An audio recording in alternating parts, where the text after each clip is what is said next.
इसी बीच फरीदाबाद पहुंचे हैं मुख्यमंत्री नायब सिंह सैनी। पंडित दीनदयाल उपाध्याय महाप्रशिक्षण अभियान में शामिल हुए हैं। पर्यटन मंत्री अरविंद शर्मा समेत कई नेता यहां पर मौजूद हैं। बैठक में कई अहम मुद्दों पर बातचीत हुई है।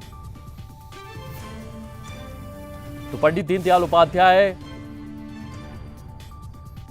महाप्रशिक्षण अभियान में सीएम नायब सिंह सैनी शामिल हुए हैं। पर्यटन मंत्री अरविंद शर्मा समेत कई नेता यहां पर मौजूद हैं। बैठक में कई अहम मुद्दों पर बातचीत हुई।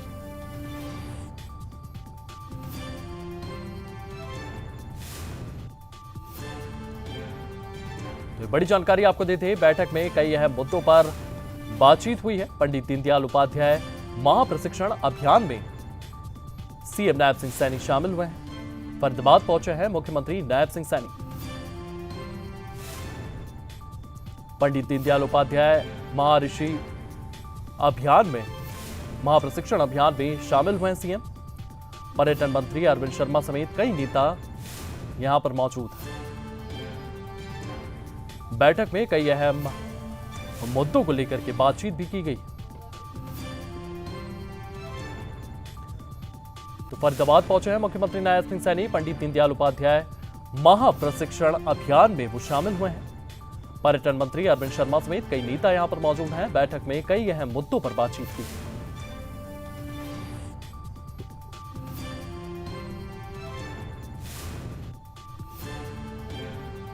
तो फरीदाबाद पहुंचे हैं मुख्यमंत्री नायब सिंह सैनी। यहां पर पंडित दीनदयाल उपाध्याय महाप्रशिक्षण अभियान में वो शामिल हुए हैं। पर्यटन मंत्री अरविंद शर्मा समेत कई नेता यहां पर मौजूद हैं। बैठक में कई अहम मुद्दों को लेकर के बातचीत हुई है। ये बैठक हुई है, इसमें किस तरीके से हरियाणा को विकसित किया जाए, किस तरीके से 2047 के विकसित भारत का इंजन हरियाणा को बनाया जाए, हरियाणा में किस तरीके से रोड इंफ्रास्ट्रक्चर को मजबूत किया जाए, युवाओं और महिलाओं को सशक्त किया जाए, युवाओं को किस तरीके से रोजगार दिया जाए, हरियाणा के आने वाले भविष्य का क्या विजन हो, इन तमाम बातों को लेकर के इस बैठक में बातचीत हुई है। पंडित दीनदयाल उपाध्याय महाप्रशिक्षण अभियान में हुए शामिल। और इसी खबर को लेकर के हमारे सहयोगी दीपक गौतम हमारे साथ मौजूद हैं। दीपक, फरीदाबाद पहुंचे हैं मुख्यमंत्री नायब सिंह सैनी। पंडित दीनदयाल उपाध्याय महाप्रशिक्षण अभियान में शामिल हुए हैं, इसको लेकर के और क्या कुछ जानकारियां सामने आ रही हैं? देखिए, बिल्कुल मुख्यमंत्री फरीदाबाद पहुंचे महाप्रशिक्षण अभियान, और क्या रहा इस अभियान में, इस पर बात करने के लिए हमारे साथ पर्यटन मंत्री अरविंद शर्मा मौजूद हैं। सर, यह महाप्रशिक्षण अभियान, इसे किस तरह देखा जाए? देखिए, महाप्रशिक्षण अभियान में भारतीय जनता पार्टी का एक संगठन का कार्यक्रम है। ये कार्यक्रम चलते रहते हैं। आज शिव प्रकाश जी, आदरणीय शिव प्रकाश जी ने इसमें हिस्सा लिया। माननीय मुख्यमंत्री जी, हमारे प्रदेश अध्यक्ष, हमारे संगठन मंत्री फनेंद्र दादा जी और सारों ने इसमें हिस्सा लिया। हमारे जिला अध्यक्ष थे, मंडल अध्यक्ष थे। ये कार्यक्रम चलते रहते हैं। इसमें प्रशिक्षण की जो बातें हैं, जो उसमें इनवाइटेड होता है वो उसमें पार्टिसिपेट करता है। ये चलते रहते हैं। लेकिन आज माननीय मुख्यमंत्री जी ने जो एक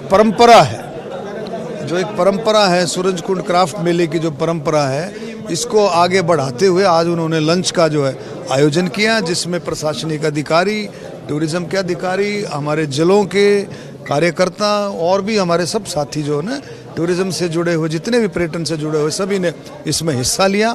और अलग अलग देशों के सांस्कृतिक कार्यक्रम, हमारे देश के सांस्कृतिक कार्यक्रम, हरियाणा, यूपी और भी डिफरेंट स्टेट के सभी ने इसका आनंद लिया। बहुत अच्छा ये कार्यक्रम रहा, जिस तरह से रहता है।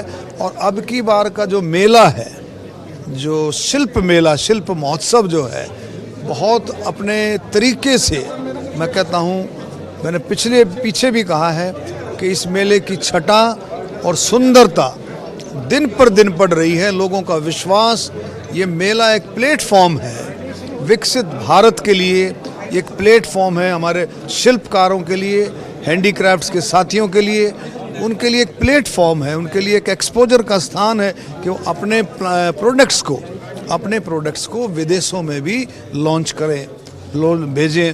और आप देखें 50 से ज़्यादा देशों ने हिस्सा लिया है।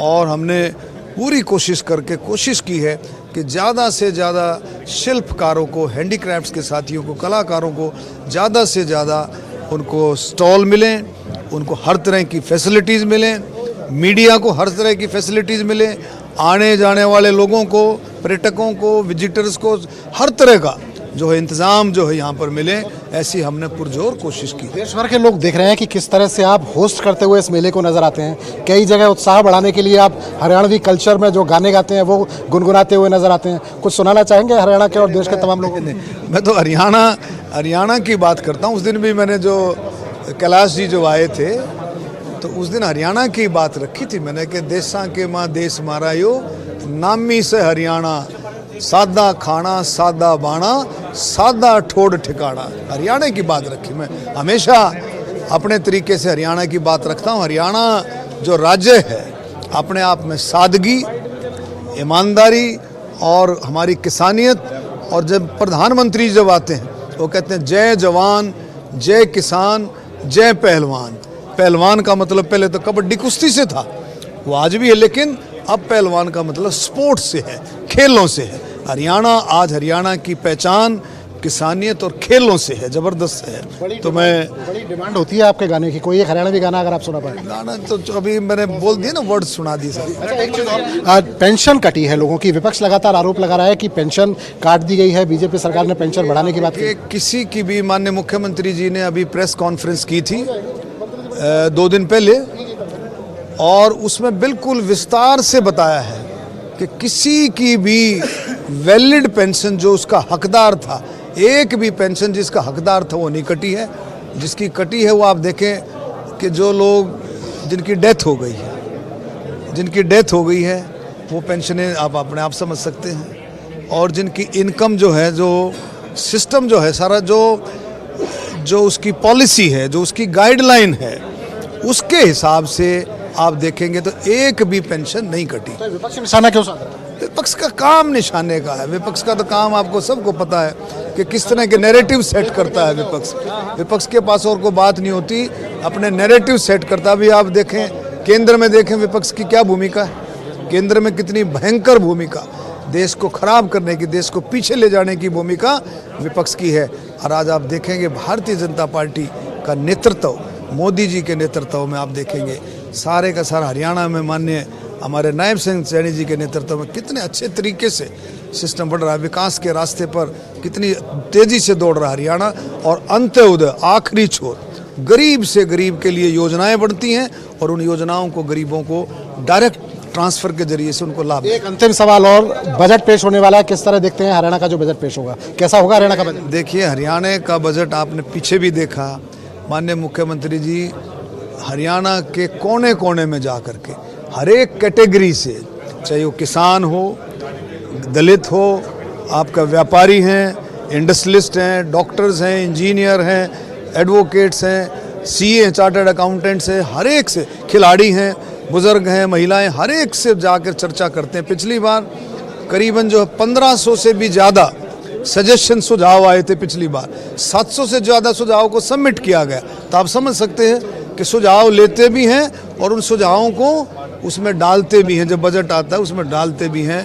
तो ये माननीय मुख्यमंत्री जी हमारे वित्त मंत्री हैं, तो ये पूरा बहुत अच्छे तरीके से अब की बार और बजट बच कर, पिछली बार 2,05,000 करोड़ से का भी ज़्यादा का बजट था, अब इससे भी ज़्यादा बढ़ करके सबके लिए है। तो ये कैबिनेट मंत्री अरविंद शर्मा है, साफ तौर पर कह रहे हैं कि हरियाणा का जो बजट अब पेश होने वाला है वो बजट काफ़ी बेहतरीन होगा। इसके अलावा विपक्ष जो लगातार पेंशन कटने को लेकर सवाल खड़े कर रहा है, वो कह रहे हैं कि काफ़ी सारे लोग जो पात्र नहीं थे उनको पेंशन मिल रही थी, उनकी जांच की जा रही है। तमाम मुद्दों पर खुलकर बात की है, सूरजकुंड मेले की तारीफ की है और तमाम बातें कहते हुए अरविंद शर्मा नजर आए हैं। कैमरामैन राम त्रिपाठी के साथ दीपक।